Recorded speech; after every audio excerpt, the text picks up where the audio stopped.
नमस्कार। मैं प्रीति आर्य।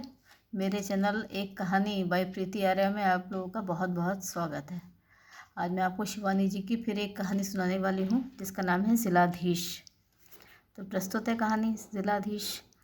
जिलाधीश ने अपनी नाजुक कलाई की कोका कोला रंग की चूड़ियों को देखा, फिर बाईं कलाई पर बंधी मर्दानी घड़ी को। बुद्धि प्रदीप्त आँखों पर धूप का फैंटम चश्मा था, किंतु सुचिक्कन ललाट पर थी तिलकार बिंदी। उसकी सर्वथा नवीन स्किन हेड सज्जा से चेहरा किसी उद्दंड किशोर सा ही लगने लगा था। कैसा अर्धनारीश्वर शाही चोला रंग लिया था उसने। पहली बार श्री जिलाधीश महोदय के नाम से संबोधित पत्र को पढ़कर वो भन्ना गई थी। बड़े रोबीले स्वर में उसने स्टेनो से पूछा था, क्या जिलाधीश का कोई स्त्रीलिंग नहीं है? प्रश्न पूछते ही छोकरे स्टेनो का सकपकाना और यत्न से दबाई जा रही हंसी को देखकर उसे सहसा अपने प्रश्न की मूर्खता का भास हो गया था और बड़े चातुर्य से उसने प्रसंग बदल दिया था। उसी दिन से बिना तर्क वितर्क के उसने वह कर्ण कटु संबोधन ग्रहण कर लिया था। वैसे यह पद उसे बड़े संघर्ष के पश्चात ही मिला था। जब वो इस परीक्षा में उत्तीर्ण हुई तो स्वयं उसे लगा था जैसे वो अपनी बिरादरी से ही बहुत दूर छटक गई है। उन दिनों विवाह निमंत्रणों या उत्सवों में जाना उसने एक प्रकार से छोड़ ही दिया था। एमए कर लिया ना तुम्हारी बिटिया ने, अब क्या कर रही है? क्या कहीं बात बात पक्की हुई? नारी समाज की यही मीठी सहानुभूति उसे कड़वी लगने लगती। उसके रिश्ते की बात कहीं पक्की हुई हो या नहीं, उनके सर में भला क्यों दर्द हो रहा था? वो बुरी तरह बौखला जाती। यही रिश्ते वाली तो उसकी दुखती रखती। कौन सा घर भर ऐसा बचा था जहाँ रिश्ते की बात नहीं चली, किंतु किसी लड़के को उसका निम्न मध्यवर्गीय परिवार नहीं जो रुचता तो कोई उसकी असाधारण प्रतिभा से सहम जाता। आज उसके लिए एक से एक समृद्ध घरों से प्रस्ताव आने लगे थे, पर अब वह 5 वर्ष पूर्व की सुमन नहीं थी। वो तो जैसे माँ के गर्भ से ही राजदंड लेकर जन्मी थी। सचमुच ही असाधारण थी वो लड़की। सचिवालय का वेदाध्ययन कर अब वो जिस जिले की बागडोर संभालने पहुंची थी, वो कुख्यात जिला एक नहीं अनेक जिलाधीशों का सरदर्द रह चुका था। दिन दहाड़े निरीह राहगीरों को छुरा भोंकना, साइकिल सवारों की साइकिल घड़ी लूटना, किसी किशोरी का अपहरण तो वहाँ के निवासियों के लिए दाल भात था। अभी अभी एक ऐसी ही अशोभनीय घटना ने उस मर्दानी जिलाधीश के वर्षों पूर्व लाल पड़ना भूल गए कपोलों को फिर से लाल कर दिया था। जिले के प्रसिद्ध आड़ती का जवान बेटा दुकान बंद कर दिन डूबे लौट रहा था। जिले के उसी कुख्यात गिरोह ने उस नाड़े में बंधे बटुओं को कस्टम के चतुर व्यापारियों के से तृतीय नेत्र से देख लिया था। मेरे बाप को भी पता नहीं था सरकार कि तिजोरी खाली कर नाड़े के नेफे में घर ले जाता हूँ। दोनों हाथों से नाड़ा विहीन शिथिल पैजामे को समेटता वो मूर्ख उसके सम्मुख खड़ा था। लड़कियों की भांति ही हिचकियाँ ले लेकर रोने लगा और बेचारी सुमन अप्रस्तुत होकर बगले झाँकने लगी थी। वो अकेली भी होती तो शायद परिस्थिति ऐसी हास्यपूर्ण नहीं लगती, किंतु उस दिन वो बरामदे में ही संयोजित एक महत्वपूर्ण गोष्ठी में उलझी थी। जिले की आड़ती अनुशासनहीनता पर ही विचार विमर्श चल रहा था। गोष्ठी में उस दिन सबसे अधिक बिदकने वाला घोड़ा भी उपस्थित था। उसकी उपस्थिति में उस आकस्मिक वज्रपात के लिए सुमन प्रस्तुत नहीं थी। सहृदया हाकिम को अपनी दुर्दशा का दुखड़ा सुनाकर छोटा सेठ चला गया, किंतु गोष्ठी का वातावरण बोझिल लौटा। जिले भर में भला कौन नहीं जानता था कि गिरोह का मुखिया कौन है, और वही मुखिया तो उस गोष्ठी में निडर बैठा था। न उसे शासन का भय था न ईश्वर का। क्या उसकी महत्वाकांक्षा ही किसी विकृत कुंठा का रूप ले चुकी थी? कैसा बांका चेहरा था, किंतु आचरण ढालू ललाट पर चंद्र बिंदु सा घाव का निशान उसके चिबुक पर पड़ते गड्ढे से मेल खाता था। पतली मूछों को वो निश्चय ही बड़े यत्न से संवारता होगा। जमींदार पिता ने अपने इस पुत्र को बड़े यत्न से पढ़ाया था। विलास के वातावरण से उसे यथासंभव दूर रखने की चेष्टा भी की थी, किंतु स्वभाव से ही रसिक पुत्र को वे साध नहीं पाए। आज वो विरोधी दल का एक ऐसा निर्लज्ज नेता था जो किसी भी महान नेता को थर थर कंपा सकता था।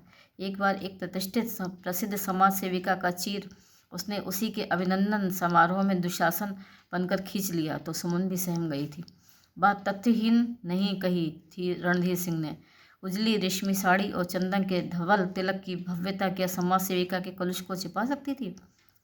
विदेशी दूध के डिब्बे लुके छुपे ग्वालों को बेचकर कैसे उन्होंने मकान खड़ा कर लिया, चरस के निर्यात में कैसे उनका पुत्र निरंतर योगदान देता रहा है, सब कुछ उगलकर मिनटों में ही उत्सव पर झाड़ू फेर गया था। वो जिले के प्रभु जातीय अफसरों की परम गोपनीय फाइलें वो बगल में दावे फिरता था। एक सुमन ने ही उसे कभी कंधे पे हाथ नहीं धरने दिया। उस लड़की का गंभीर तटस्थता और असाधारण प्रतिभा देखकर रणधीर सिंह दंग रह गया था। वो न कहीं जाती आती थी, न किसी से मैत्री का क्षीण आभास ही पा सका था। ये सचमुच ही बड़े आश्चर्य की बात थी कि ऐसी आकर्षक लड़की का कोई पुरुष मित्र ही नहीं था। मीटिंग होती तो वो अपने माताओं के बीच ऐसी तन कर कुर्सी पर बैठी रहती जैसे कैबिनेट के मंत्रीगणों से घिरी गरिमामयी प्रधानमंत्री हो। कभी भी उसे लजाते, सकुचाते या झेपते उसने नहीं देखा था। ऐसे गहरे आत्मविश्वास की आज ऐसी पराजय देखकर रणधीर सिंह मन ही मन प्रसन्न उठा था। अब देख लिया ना आपने, वो कहने लगा। आज महीना भर भी नहीं हुआ, भीखू कोली की जवान बिटिया की इज्जत ही नहीं उतारी, लाश को कुएं में डाल गए बदमाश। फिर चलती ट्रेन में गवाही देने जा रहे चंद्र प्रकाश को गोली मार दी। क्या कर लिया आपने? आपके नपुंसक शासन की यही निर्वीर्यता तो अपराधी को उकसाती है। आप लोगों की यही शिथिल ब्यूरोक्रेसी तो आज देश की दुखती दाढ़ है। आवश्यकता है किसी ऐसे कठोर व्यक्ति की जो इसे झटके से उखाड़ कर फेंक दे। क्षमा करें मिस श्रीवास्तव, पर जब तक आप लोग कर्तव्यों की उपेक्षा कर अधिकारों के पीछे भागते रहेंगे, अनुशासनहीनता का अंत हो ही नहीं सकता। एक चतुर विदेशी उद्योगपति हैजर्ड आप लोगों को खुली पुस्तक से बाच गया है। जानती हैं उसने क्या लिखा है? वो फिर बड़ी अशिष्टता से सिगरेट फूंकता सुमन की ओर झुककर कहने लगा।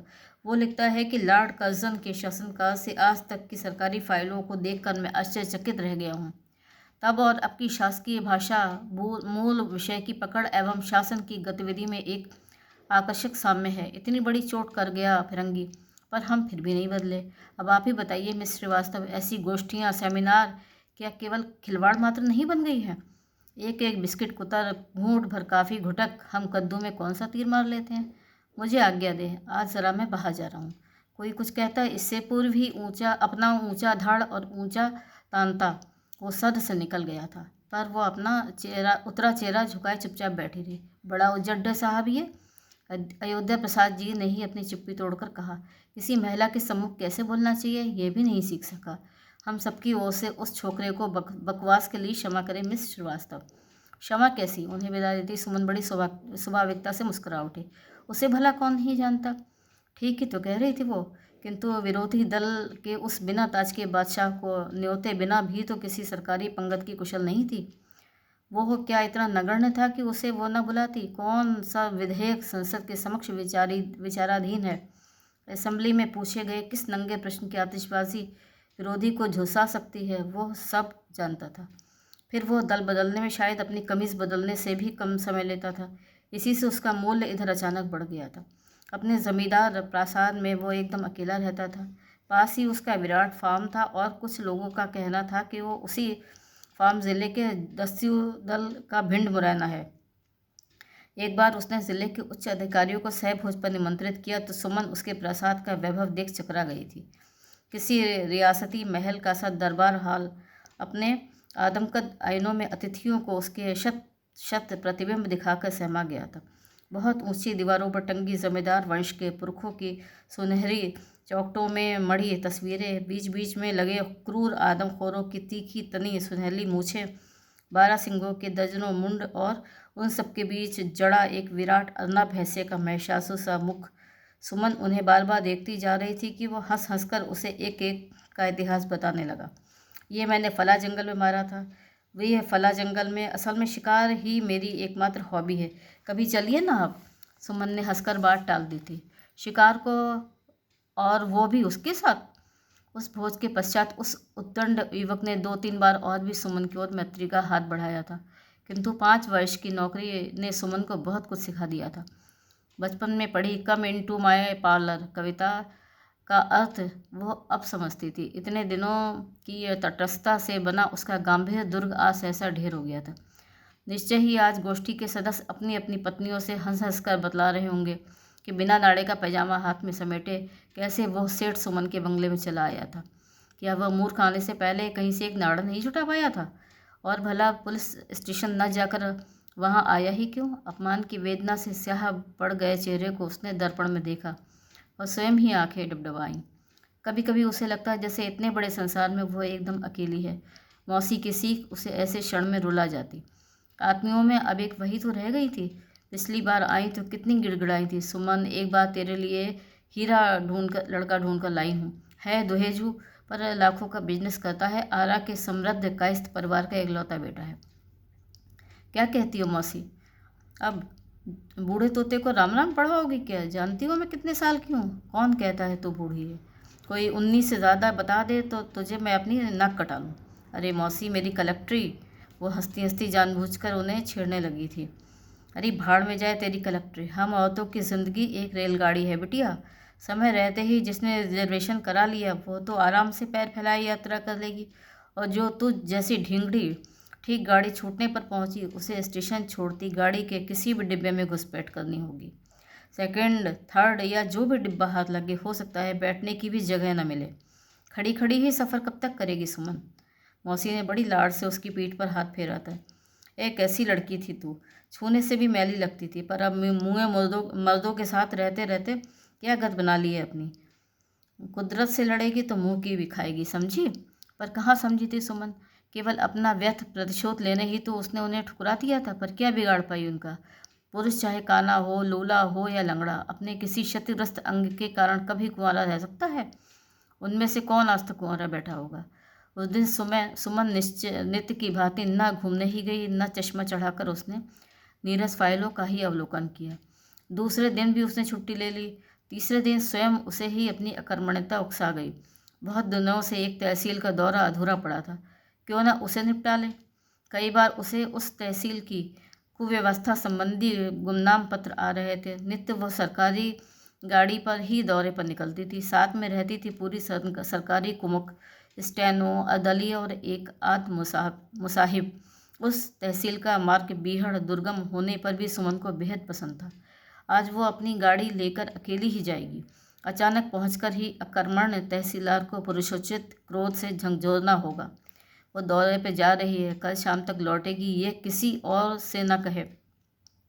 ये सब हिदायतें अपने नौकर को देकर वो चली तो प्रगल्भ संध्या का अवसान भी नहीं हुआ था। हल्की हवा से सुमन के कटे केश फहराने लगे और उसने गाड़ी रोककर स्कार्फ बांध लिया। साड़ी वो बहुत कम पहनती थी, जीन्स या फिर बेल बॉटम। आज तंग काले जीन्स पर था नारंगी कुर्ता, कंठ में थी रुद्राक्ष की माला और चेहरे से भी बड़ा गो चश्मा। कौन कहेगा वो जिलाधीश्वरी है? लगता है किसी व्यवसायी योगीराज की विदेशी चेली चली आ रही है। सुहावने मार्ग की अनोखी बेल बूटाकारी को वो आंखों ही आंखों में पीती चली जा रही थी। गंगा की लहरों का समीप, दूसरी ओर फैले लहलहाते हरे खेत और खेतों के कुओं पर बारी बारी से एक दूसरे पर लुढ़कती जा रही जल की फुहारें, बरसाती रहट में बंधी मिट्टी की हांडियाँ। निगोड़े रणधीर सिंह का फॉर्म भी तो कहीं इसी मार्ग में पड़ता था, और इन्हीं कुएं से किसी एक में मिली थी भीखू कोली की जवान बेटी की लाश। अचानक एक धक्के से सुमन की गाड़ी रुक गई। बार बार चलाए जाने पर भी गाड़ी अचल खड़ी रही तो वो नीचे उतरी। ऐसा तो पहले कभी नहीं हुआ था। एक दो बार परिक्रमा कर उसने अनाड़ी हाथों को गाड़ी के अंजर पंजर ठकठका लिए, किंतु गाड़ी नाड़ी हाथ में नहीं आई। दिन डूबने लगा था। एक ओर था तीव्र धारा में बहती गंगा का चौड़ा पाट, और दूसरी ओर थी गहन वन की हृदय वेदी निस्सीम शोधनेता। एक ही उपाय था, गाड़ी वहीं छोड़कर पैदल ही अब उसे किसी बस्ती का संधान करना होगा। जेब की रिवॉल्वर को हाथ से छूकर वो आश्वस्त हो चलने को मुड़ी ही थी कि उस अरण्य में घुंघरू से छनके वो जंगली खरही किसी चौकन्नी होकर सुनने लगी। निश्चय ही उसके कान बज रहे होंगे। इस जंगल में भला घुंघरू कैसे बच सकते थे? उसने फिर कदम बढ़ाया ही था कि घुंघरू का स्वर स्पष्ट हो उठा। एक धीमी सी रोशनी टिमटिमाई और उसने देखा घुंघरू छमछमाता एक इक्का चला आ रहा था। अधलेटा गाड़ीवान बड़ी अलमस्ती से गादा चला आ रहा था। सुमन अब तक अकेली खड़ी होकर भयभीत नहीं हुई थी। इस मस्त गाड़ीवान के उल्लसित कंठ स्वर से कांप उठी। गाड़ीवान ने सिर और गर्दन को शायद किसी कपड़े से लपेट लिया था। यही नहीं, होठों को भी सौराष्ट्र के बाहरवटियों के अंदाज में लपेट वो और भी भयावह बन गया था। गाड़ी को देखते ही उसने लगाम खींचकर इक्का रोक दिया। पहले शायद वो सुमन को देख नहीं पाया था। पहचानते ही उसने चेहरे पर बंधा कपड़ा खोल दिया। अरे बाप, यहाँ इतनी रात को क्या कर रही हैं? ड्राइवर नहीं है क्या? उस निर्जन वन में रणधीर सिंह को देखकर सुमन उतनी आश्वस्त नहीं हुई जितना एक परेश चेहरे को देखकर होना चाहिए था। नहीं, 17 ही मील तो जाना था। सोचा घंटे भर में जाकर लौट भी आऊँगी, पर पता नहीं इस गाड़ी को क्या हो गया। सुमन ने फिर झुक झुक कर इंजन को ऐसे देखने लगी जैसे कह रही हो मैं ठीक कर लूँगी, आप अपना रास्ता नापें। सुनिए, रणधीर सिंह ने गाड़ी पर झुकी सुमन को अपने कड़े स्वर से चौंका दिया। मेरी हवेली पास में ही है, आप गाड़ी यहीं छोड़ दें, मेरे साथ घर चलें, वहाँ से मैं आपको अपनी गाड़ी में छोड़ आऊँगा। चलिए, अब यहाँ रुकना ठीक नहीं है, पर ऐसे भीड़ बस्ती में आप यहाँ अकेली कैसे चली आईं? सुमन ने बड़ी ही अनिच्छा से पर्स निकाला, गाड़ी को लॉक किया और सिर झुकाए उसके साथ चलने लगी। कुछ दूर जाकर न जाने क्या सोचकर उसका रस में साथी रुक गया। उफ, कैसा मूर्ख हूँ मैं, हंसकर उसने कहा। आप ज़रा रुकें मिस श्रीवास्तव, मैं इक्का ले आऊँ। एक अस्पष्ट संशय में उलझी सुमन खड़ी हो गई। अभी तो कह रहा था मेरी हवेली पास ही है, फिर इक्का लाने की क्या सूझी? वो इक्का लेकर आया और उसके पास ही रुक गया। आइए, चढ़ पाएंगे क्या? हंसकर उसने पूछा। शायद सुमन के शरीर से ही लग रही जींस के कठोर बंधन को देखते ही वो समझ गया कि वो चढ़ नहीं पाएगी। रुकिए, कहकर वो धम से नीचे कूदा और लपक कर उसे गोद में उठाकर इक्के पर बिठा दिया। फिर स्वयं एक छलांग लगाकर उसने लगाम थाम ली। पल भर को सुमन को लगा कि पंख लगाकर इक्का हवा में तैरता चला जा रहा है। कई बार तो उसने होंठ काट कर चीख रोक ली। मैंने बड़े शौक से बनवाया था ये इक्का मिस्टर श्रीवास्तव, अलमस्त चालक कहता जा रहा था। नित्य अपने हाथ से पॉलिश करता हूँ और मैं घोड़ा कलकत्ते के रेस कोर्स से अनफिट हो गया था, ज़रा सी चोट खा गया था। मैं इसी से अब इसे अपने रेस कोर्स में दौड़ाता हूँ। क्यों बेटा पवन, है ना? वहाँ इसका नाम था एरो। जीतने पर एक से एक सुंदरी मेम साहब लोग इसे गलबहियाँ से घेर कर तस्वीरें उतरवाती थी। इसी से बहुत दिनों बाद एक सुंदरी मेम को पाकर ये कैसा भरपेट भागा जा रहा है। आदत से लाचार है रसिया। देखिए ना, आपकी फिएट भी इसके सामने हार गई। पवन सचमुच ही पवन बना चला जा रहा था। कई बार ऊबड़ खाबड़ सड़कों के कंकड़ों पर फिसलता इक्का ऐसे झंझना उठता जैसे अभी अभी सवारी समेत औंधा होकर लुढ़क जाएगा। वो बार बार चालक की पीठ पर व्यवस्था से लुढ़क जाती और कंधे पकड़ लेती। कसकर मेरी पीठ पकड़े रहिए मिस श्रीवास्तव, ये पवन है, बड़े नक्शेबाज। जब तक चाबुक मार मार कर तेज़ न भगाए जाएं, काबू में नहीं आते।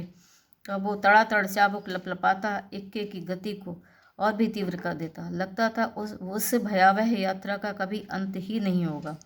ना कहीं एक बस्ती थी, न किसी दिए का प्रकाश। 2 बजे रात को भला किस घर में दिया टिमटिमा सकता था? अचानक लगाम खींचकर चालक ने इक्का रोक दिया। सुमन भयत्रस्त दृष्टि से इधर उधर देखने लगी। ये तो उससे भी गहन वन की गहराई में डूबने लगी थी। वो सोचती ही रही, उतरूं या बैठी रहूं। मुस्कुराकर रणधीर सिंह उसके पास आकर खड़ा हो गया। क्यों, उतरेंगी नहीं क्या? बिना उसके उत्तर की प्रतीक्षा किए ही उसने एक बार फिर उसे कागज़ के फूसाई फक से उठा लिया, पर इस बार उसने उसे ज़मीन पर नहीं उतारा। पुरुष के पसीने की अजनबी गंध के अनाभ्यस्त नथनों का कौमार्य सहम उठा। यह उसी के मन का वहम था या सचमुच ही उस दुस्साहसी मतवाला गाड़ीवान उसे अपने से चिपटाए चला जा रहा था? न चाहने पर भी कलेजे की धड़कन नन्हे उभार को छेदती दूसरे कलेजे पर बजने लगी, जैसे जेब घड़ी हो। वो दोनों पैर छटपटाकर नीचे उतरने की चेष्टा करने लगी। हाँ, क्यों नीचे उतरने की चेष्टा कर रही हैं? ये रास्ता गोखरू कांटों से पटा पड़ा है। आपके पैरों में है चप्पल, एक भी गिर गया तो महीनों खाट पर पड़ी रहेंगी। लीजिए, पहुंच गए हम। उसने सुमन को नीचे उतार दिया और पसीना पोंछने लगा। बाप रे बाप, देखने में तो आप एकदम हल्की फुल्की लगती थी, पर वज़न अच्छा खासा है आपका। क्यों? वो हंस हंस कर कहने लगा। सुमन की दोनों हथेलियां पसीने से तर थीं और गला बुरी तरह सूख गया था। कैसी बस्ती थी ये और कहाँ थी उसकी हवेली? अंधेरे में हाथ को हाथ नहीं सूझ रहा था। कांपते हाथ को उसने जीन्स की जेब में डाला और उसे लगा वो गिर पड़ेगी। जेब खाली थी। तब क्या किसी जेब कतरे की दक्षता से ही उसने रिवॉल्वर पार कर ली थी? क्यों मिस श्रीवास्तव, क्या बात है? कुछ गिर गया क्या? देखूं? कहता वो अपना खुरदरा कपोल एकदम सुमन के चेहरे के करीब ले आया। शहर कर वो पीछे हटी और छत्र से छाए एक भीम वटवृक्ष की जटाओं में उलझ कर रह गई। उसने पहले अपनी नन्ही घड़ी टटोल कर उतार ली, फिर हृदयहीन दस्यु उसके कंठ में पड़ी पतली चेन को जानबूझकर ही बड़ी विलंबित गति से ऐसे खोलने लगा जैसे उसके कंठ में पुष्पहार पहना रहा हो। सुमन प्रस्तर मूर्ति सी अचल खड़ी थी। घटनाओं का आकस्मिक तनाव कोहरे सा ही उसकी चेतना पर छा गया। उसके शरीर से उठती मादक सुगंध से वो सहसा वो जंगली मुग्ध होकर झूम गया। वाह वाह, क्या बढ़िया खुशबू लगाई है कलेक्टर साहिबा, इसी से तो एक एक कर आपकी तहसीलें डूब रही हैं। चुप रहो। क्रोध से सुमन की चेतना जागृत होकर फुफकार उठी। सब लो चुके हो, अब कुछ नहीं है मेरे पास। इस बटुए में 40 रुपये हैं, इन्हें भी ले लो और सहसा वो टूट पड़ी और बटुआ उसके मुंह पर जोर से पटक कर सिसकने लगी। झूठ बोल रही हैं आप, अभी बहुत कुछ है आपके पास। आप क्या सोचती हैं 3 तोले की चेन, 2 रत्ती की घड़ी लूटने के लिए आपको गोदी में इतनी दूर लेकर आया हूँ? ऐसा मूर्ख नहीं है रणधीर सिंह। बंगाल के जोतदारों का रक्त है मेरी शिराओं में। मिस श्रीवास्तव, आप शायद नहीं जानते, मेरी माँ का मायका था मुर्शिदाबाद, सुन नहीं है? इस बार उसने सुमन को एक झटके से खींचकर छाती से लगा लिया। एक पल को सुमन बुत सी खड़ी रही, फिर दूसरे ही क्षण उस तीक्ष्ण नखा साहसी लड़की ने उसे नोच नोच कर दूर ढकेल दिया। न जाने कहाँ से इस दुबली पतली बाहों में किसी छुपी गुप्ती सी ही तीक्ष्ण धार उभर आई थी। किंतु शत्रु अजेय था, उसके लौह पाश से वो मुक्त नहीं हो सकी। उस निर्जन वनस्थली में खड़े दैत्याकार वृक्षों से टकरा टकरा कर उसकी विवश सिसकियाँ उसी तक लौट आईं। आज तक पुरुष के कंधे से कंधा मिलाकर प्रत्येक क्षेत्र में अपनी मौलिक प्रतिभा, साहस और सूझबूझ से धड़ाधड़ आगे बढ़ती चली गई थी। उस वीरांगना का गर्वोन्नत मस्तक आज पहली बार नारीत्व की सीमा प्राचीर से टकराकर चूर चूर हो गया था। वो यदि पुरुष होती तो क्या उसके इतने दिनों के एकाग्र कौमार्य साधना का एक ही अभिशप्त रात्रि की करवट के साथ ऐसे व्यर्थ हो उठती? बहुत होता तो उसे लूट पाट कर ये दस्यु उसके प्राण ही ले लेता, किंतु उसे तो वो प्राण न लेकर भी वो निष्प्राण छोड़ गया था।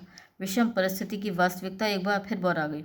नारंगी कुर्ते की बाँह फट नुचकर कोहनी तक लटक आई थी। यत्न से सेट किए केश जैसे किसी ने टीस कर पूरे चेहरे पर फैला दिए थे।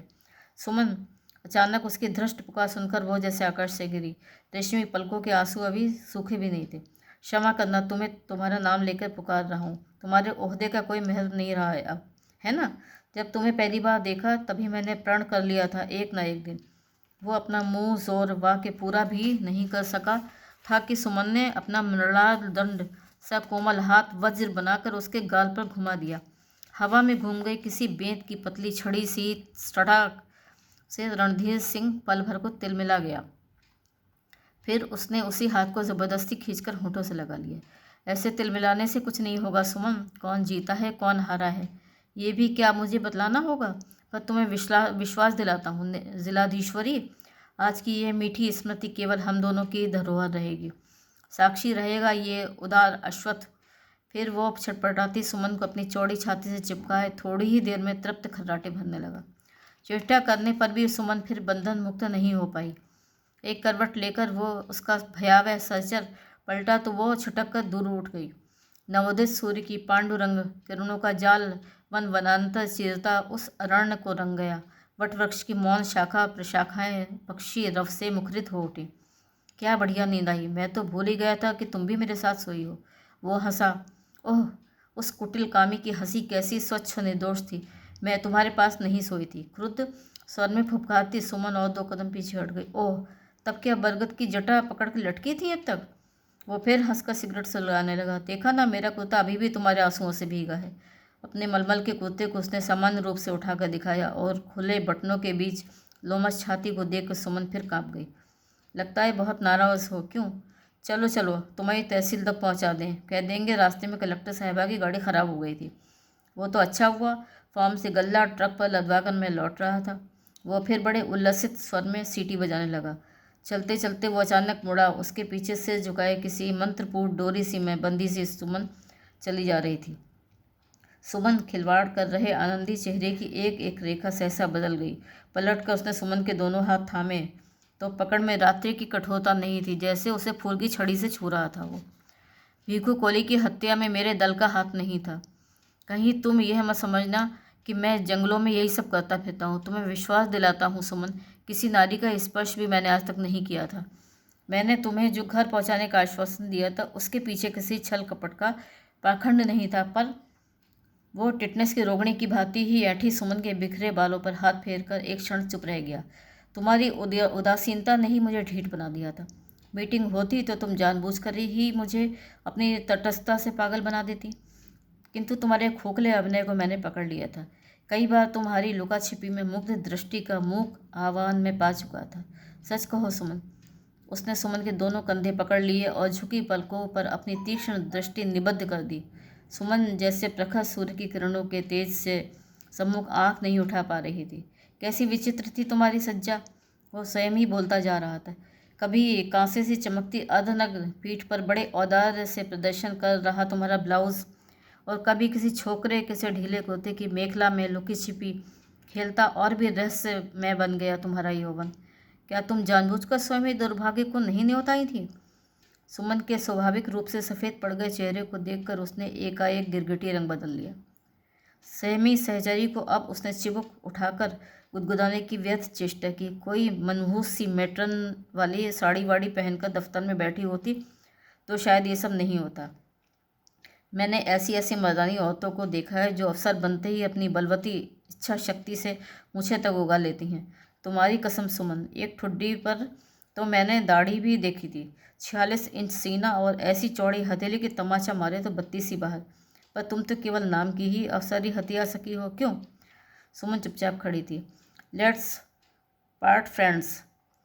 उसने हंसकर अपना हाथ सुमन की ओर बढ़ा दिया, किंतु उसके मैत्रीपूर्ण आह्वान को व्यर्थ कर सुमन उसके कुर्ते की ऊंची बाहों को यत्न से संभालती आगे बढ़ गई। इक्के को उसने बंगले से पहले ही रोककर उसे उतार दिया। बिना उसकी ओर एक भी बार देखे वो तेजी से निकल गई।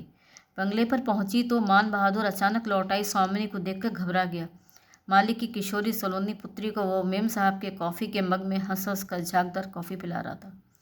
हड़बड़ाकर मालिक नंदिता उठ गई। सुमन ने कठोर दृष्टि से दोनों को देखा और कमरे में चली गई। जहाँ देखो वहीं प्रकृति की हृदयहीन ठिठोरी कनपट्टी पर अभी भी शिराएं जैसे पटापट हथौड़ियाँ चला रही थी। गुजरखाने में घुसकर उसने पूरा शॉवर खोल दिया और घंटों नहाती रही। मान बहादुर सहमे स्वर में बंद दरवाजे से ही 2 बार चाय के लिए पूछकर लौट गया। नहाकर निकली तो उसने यूडी कॉलोन की आधी शीशी शरीर पर उड़ेल ली, किंतु अजय पुरुष परिमल शिकारी ग्रे हाउंड सी ही उसका पीछा कर रही थी। रात भर का अस्वाभाविक तनाव किसी दुस्वप्न के कोहरे की धुंध से उसे घेर गया।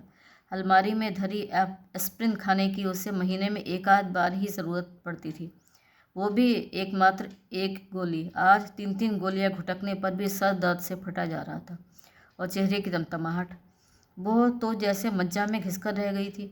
मान बहादुर डरते डरते चाय की ट्रे लगा गया।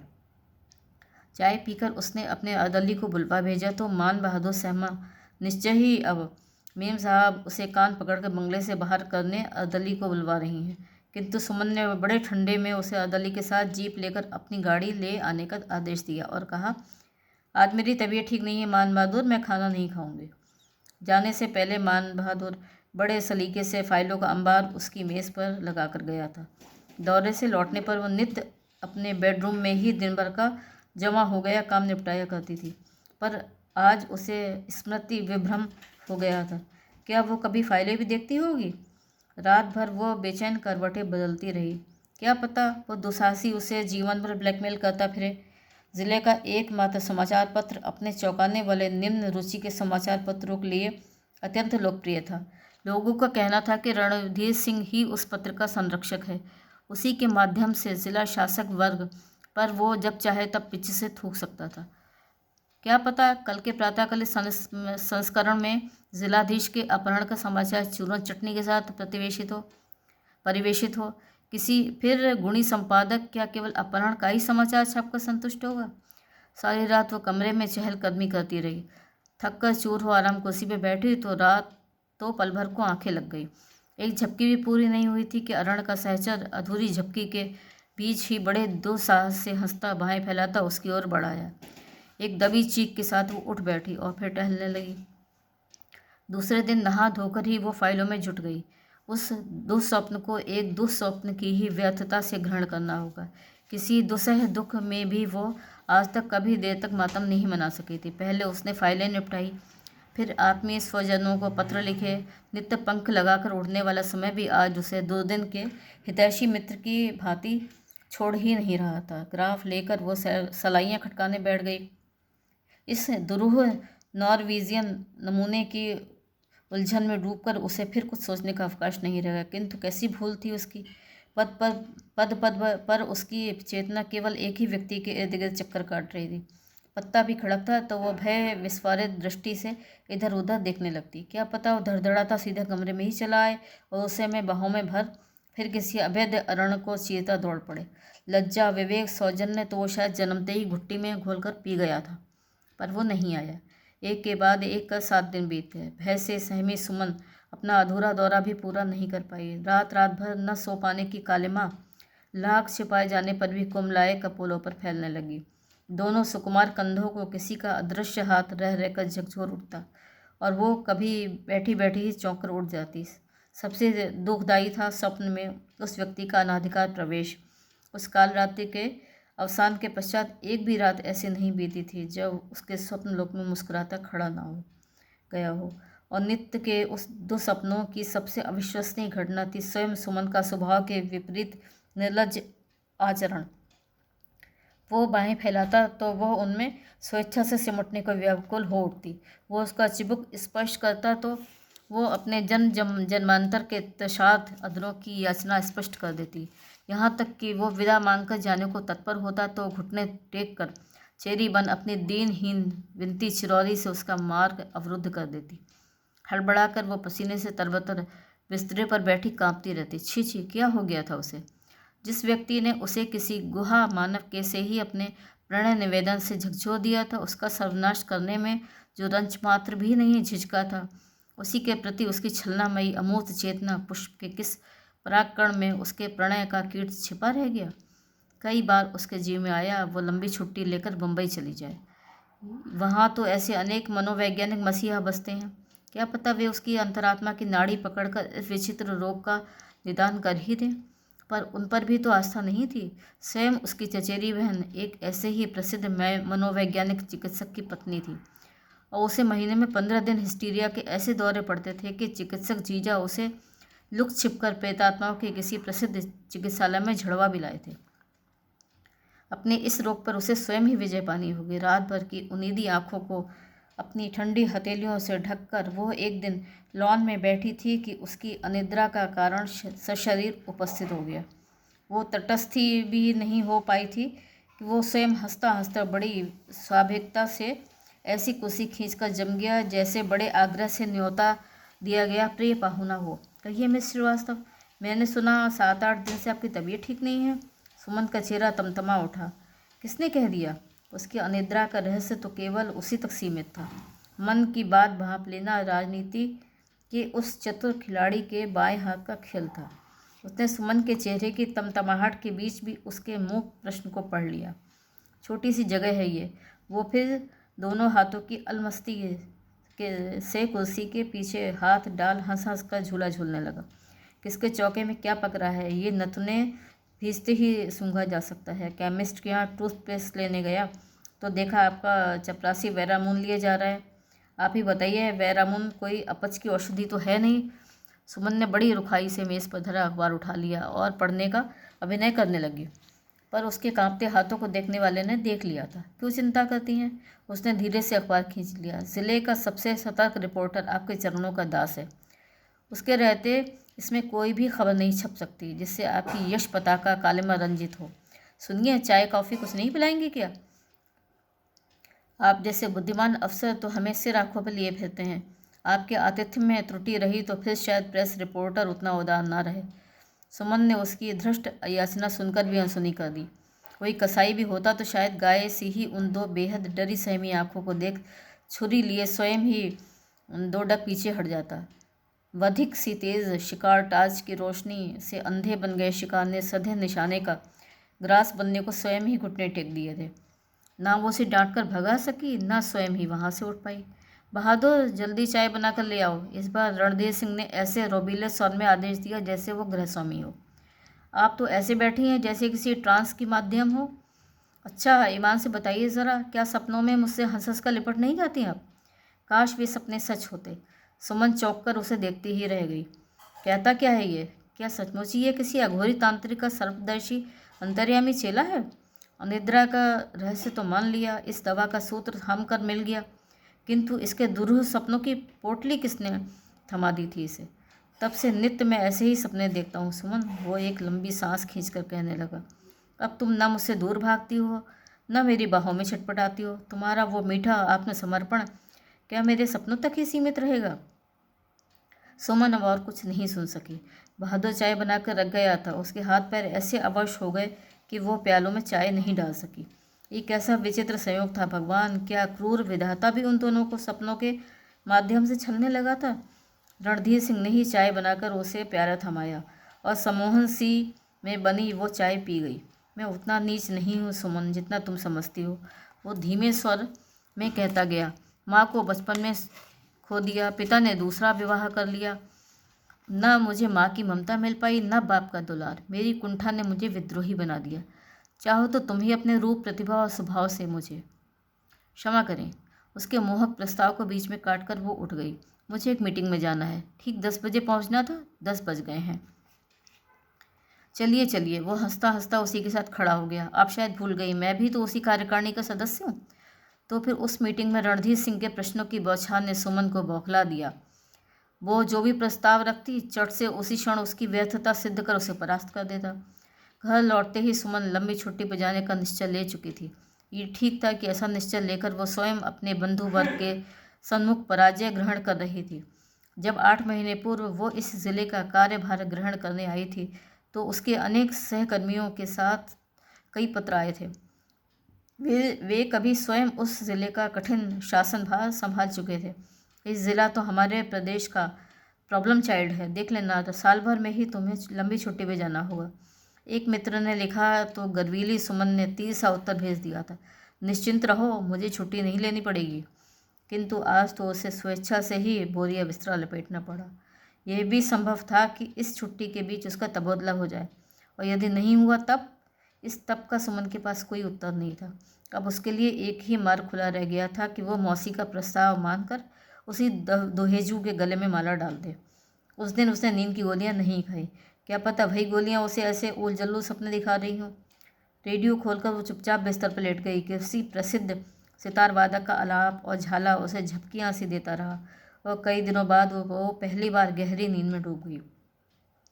नींद स्वाभाविक ही थी, किंतु सपना था अस्वाभाविक। नित्य का दुस्वप्न नींद में डूबी पलकों पर फिर उतर आया था और सुमन हंसती रजाती उन्हीं बाहों में सिमट गई। आज उसी रात्रि का वो वन विहारी सहचर सज धज कर आया था। चेहरे पर लिपटा था बहार वटिया साफा, ढीला मफलर का मलमल का कुर्ता और खुले बटनों से चौड़ी सिल सी चमकती छाती।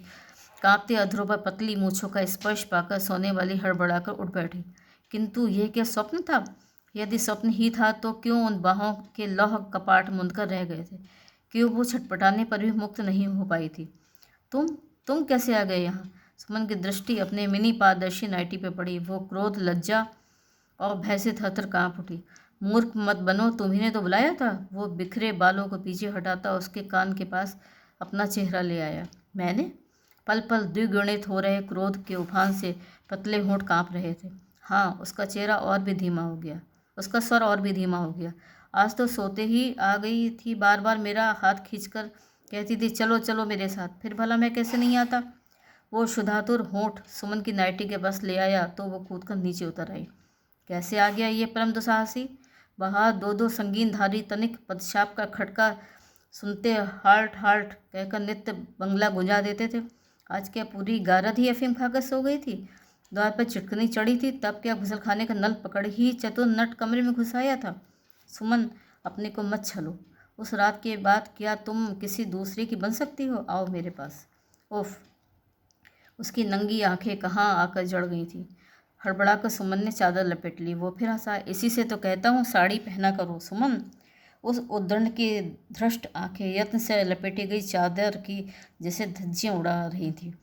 आओ सुमन, मेरे पास आओ। उस सजीले प्रणयी का ये कैसा अपूर्व आह्वान था। काश ये कर दे कुत्सित होता, काश उसकी नाक भौंडी चपटी और देह थुलथुली होती, और काश वो चीख चिल्लाकर अपनी गारत को सचेत कर कह पाती बंद करो इस गुंडे को हवालात में। किंतु गुंडे के घन कुंचित केश सलोने चेहरे पर बिखर गए थे। ललाट के घाव से लेकर चिबुक के गड्ढे तक पंचशर की तुलिका जादुई रंग की फुहारें छोड़ गई थी। एक छोटे से जिले का न्यायाधीश के सन्मुख एक प्रणयोन्मत्त हृदय के मंडलाधीश बनने का प्रश्न था। जानबूझकर ही इस लुभावनी पदोन्नति के सुअवसर को हाथ से निकल जाने दे। इस बार बाहें उसकी ओर बढ़ी तो वो स्वयं से झुकाए पलंग की पाटी पर बैठ गई। एक एक कर फिर तो न जाने कितने दिन बीत गए। नित्य ही गारद की आंखों में धूल झोंकी जाने लगी। चपरासी को अब नींद की गोलियां लेने नहीं जाना पड़ता। जिलाधीश के सुशासन का अभयदान पाकर साइकिल सवार बेधड़क रात आधी रात इधर उधर घूमने लगे। छोटे सेठ फिर नाड़े में अपना बैंक बैलेंस लटका कर घर आने लगे। किंतु ऐसा उत्कट प्रेम क्या आज तक कभी छुपाया छिपा है? प्रखर सूर्य की किरणों की भांति उस अभिनव प्रेम का प्रकाश अंधों की भी आंखें चौंधियाने लगा। दोनों एक साथ 2-3 दिन के लिए बाहर भी घूम आए थे और लौटते ही सुमन मौसी को चिट्ठी लिखने बैठ गई थी। ऐसे महत्वपूर्ण पत्रों के पहले कई संस्करण बनकर बिगड़ते हैं। प्रिय मौसी लिखकर उसने 3-4 पन्ने फाड़ दिए। चौथी बार उसने कलम को साथ कर लिखा, प्रिय मौसी, मैंने कल विवाह कर लिया है। चौंको मत मौसी, अभी किसी को पता नहीं है। तुम ही हमारी पहली ऐसी आत्मीया हो जिसे हम ये शुभ समाचार दे रहे हैं। विवाह कचहरी में ही हुआ। किससे हुआ, वो कौन है, ये सब देखने पर ही जान लोगी। इतना तुम्हें विश्वास दिलाती हूँ, ना रूप में ठगी गई हूँ ना गुण में। तुमने ठीक ही कहा था मौसी, कुदरत से लड़ेगी तो वो अपना वाक्य पूरा नहीं कर पाई थी कि लगा समस्त ब्रह्मांड उसे गोदी में लिए घूम रहा है। छोटी बड़ी आंतें एक साथ जैसे किसी नारद गोले में घूम चली आ रही हैं। अधूरी चिट्ठी, कलम नीचे पटक कर महिमामयी जिलाधीश ने दोनों हाथों से सिर थाम लिया और वहीं पर वमन करने लगी। नमस्कार, अगर आपको ये कहानी पसंद आई हो तो सब्सक्राइब ज़रूर करिएगा मेरा चैनल एक कहानी बाय प्रीति आर्य। नमस्कार।